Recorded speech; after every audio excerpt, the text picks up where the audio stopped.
In the northeast corner of Lake Huron is a nearly enclosed bay, separated by a sill of comparatively shallow water and a 25-kilometer opening dotted with islands.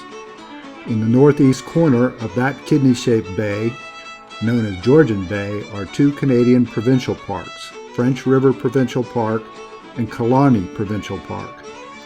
The former protects the historically important region of the French River, which served as the route of the voyageurs plying the fur trade between Quebec and the rich beaver hunting grounds of Lake Superior and the Canadian West.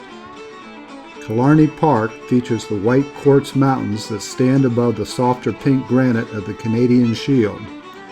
Tens of thousands of small islands of smooth pink granite slowly climb out of the bay waters and dot the eastern shore of Georgian Bay. Further south, many of these islands have private cabins on them. In this corner of the bay, the parks have kept the lands public and access open.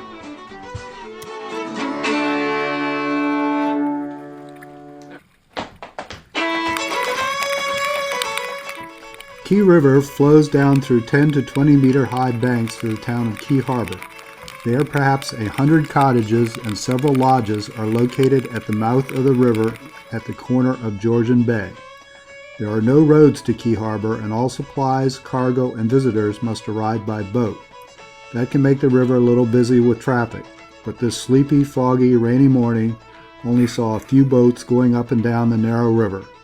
As I paddled out of the bay, it was apparent that I would be getting some rain, but it lasted only about an hour.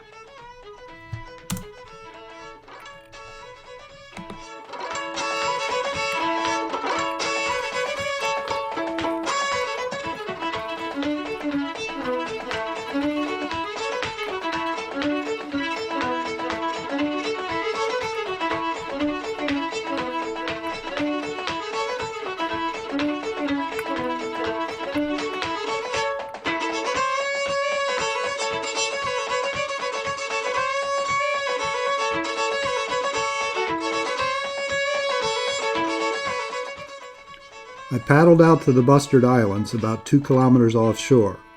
There are 4 campsites in the archipelago. The first one was occupied by a canoe camper, the second one by a black bear, and I couldn't locate the third one.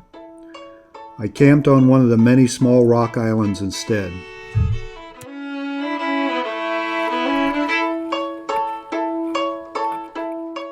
The next morning I headed across the open channel to the outlet of the main branch of the French River. The area was an active logging operation until the early 1920s. Like all of the many channels of the French River, the main channel has a small falls that requires portage, upstream at least. There are many more canoeists on the river on the upstream side of the falls than out in the open waters of Georgian Bay. Many of the campsites along the main channel were occupied. There are 4 main routes out of the French River into Georgian Bay. Starting from the east, the Pickerel River is usually dry most summers. The French River Eastern Channel has a 240-meter portage made easier with a tram and an elevated boardwalk. The French River Main Channel, the one I was taking, has a 190-meter portage. The western channel of the French River is the route of the voyageurs. It splits into 4 channels: the Bad River Channel, Voyager Channel, Black Bay Channel, and an unnamed channel, with various names such as Devil Door Rapids, Herring Chutes, Lily Chutes, and others collectively known as the Bad River Rapids.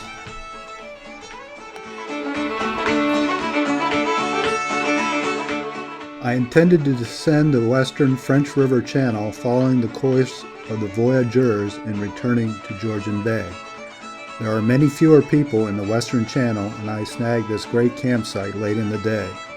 All sites in French River Provincial Park are on a first-come, first-served basis.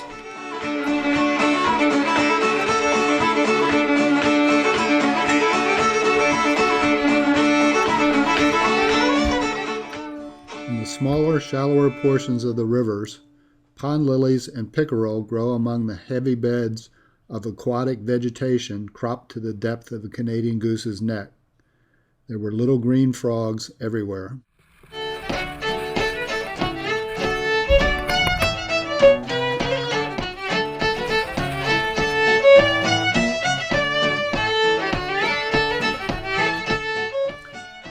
The broad western channel of the French River narrows significantly as it approaches the Bad River Rapids and the old Voyageur Channel. The Voyageur canoes must have been much more narrow than I thought they were. The water level at the height of summer is so low that I could barely pass some of the restrictions, having to scrape and hand guide my kayak through some alarmingly shallow and narrow passages. Finally, I reached a spot where only a portage would allow me to continue. The water on the other side was warm and full of algae, indicating that there were more portages ahead. I decided to backtrack and try one of the other channels.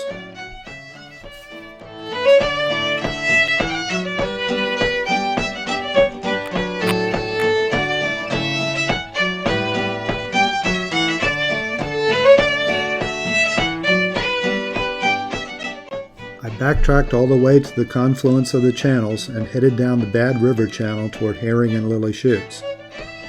Unlike the Voyageur Channel, there was current here, a clear indication that the passage was connected. I decided to check out the portage between Herring and Lily Shoots. There was a lot of activity here at this choke point in the river. Apparently, residents and the lodges further down the river kept motorboats on both sides of the chutes, docking a boat on one side, walking over the portage, and picking up another on the other side. I saw no one running the rapid, but after getting out and walking the portage and checking out the entire rapid, I decided to go ahead and run it, staying to the left side of the channel.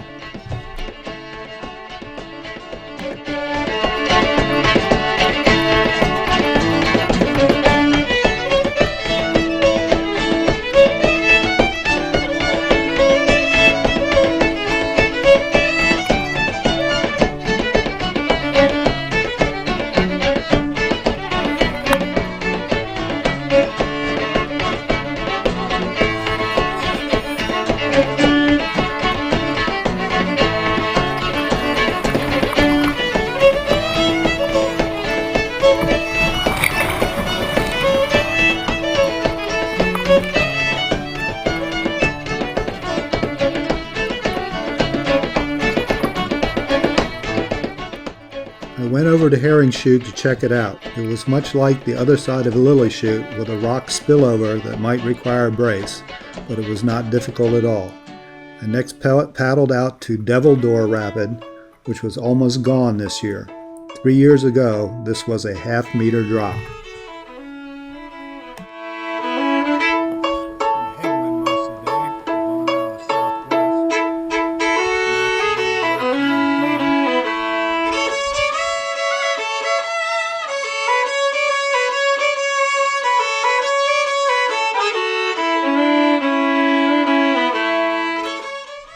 The next morning dawned with the bright skies and lower humidity that I enjoyed the entire trip on my previous visit.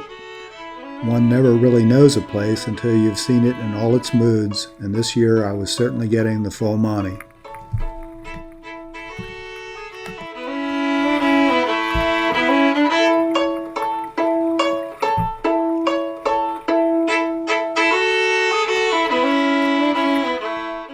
As I rounded Point Grandine and the Indian reservation that sits between French River and Killarney Provincial parks, the wind picked up and built a small chop.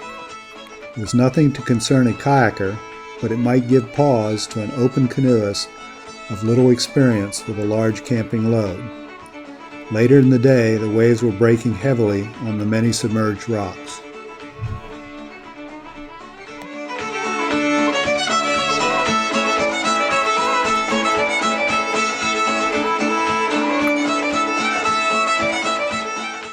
The granite here has veins of basalt and quartz, with large crystals stirred into a fascinating swirl, all lovely against the blue skies and the green of the wind-tortured pines holding onto 2 inches of soil covering the ice-swept rocks.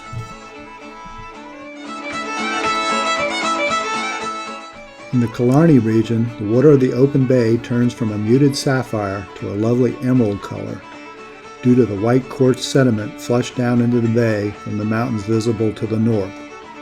Clouds stream off the top of the White Mountains, aligned like the rest of the islands by the great weight of the long-gone glacier. Closer to Killarney and the parking lot at Chinconishing River, one finds more kayakers and canoers camping along the shores of the park. I saw 6 groups of kayakers and 2 groups of canoes making their way along the shore with varying amounts of skill and readiness. Camping spots on weekends can be a problem.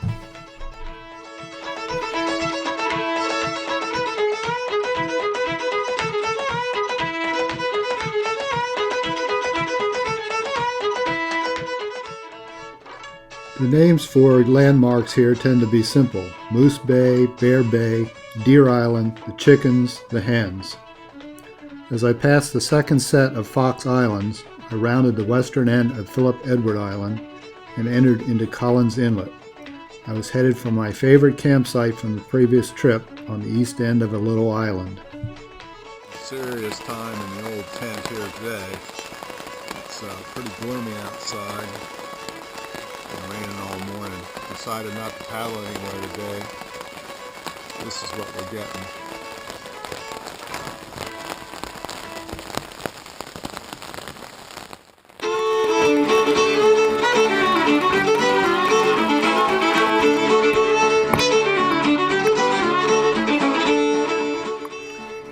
After 7 hours of steady rain, it finally cleared, so I packed up the site and left camp at 4 p.m. Twilight lasts until almost 10 p.m. at this time of year, so I had plenty of time to paddle out to the coast to dry out under a spectacular sunset.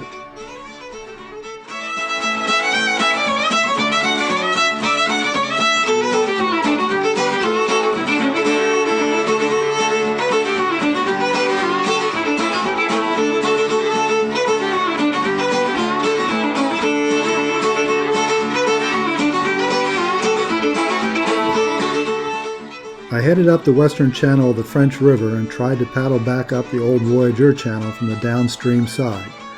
I easily paddled past where I was stopped 3 years ago, but shortly after I ran out of water again about a half kilometer from where I had to turn back 2 days ago. I headed east and tried to connect to the Lily Chutes and the Bad River again, but was stopped by a lack of water. I had to retreat and exit out Fort Channel.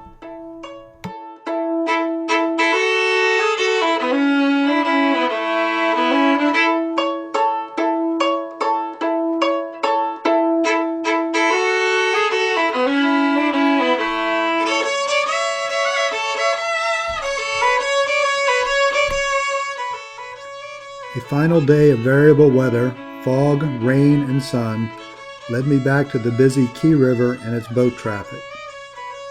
At Key River Marina, I claimed my refund for the 2 extra days of parking that I did not need and headed back to the U.S. It had been another great vacation on Georgian Bay.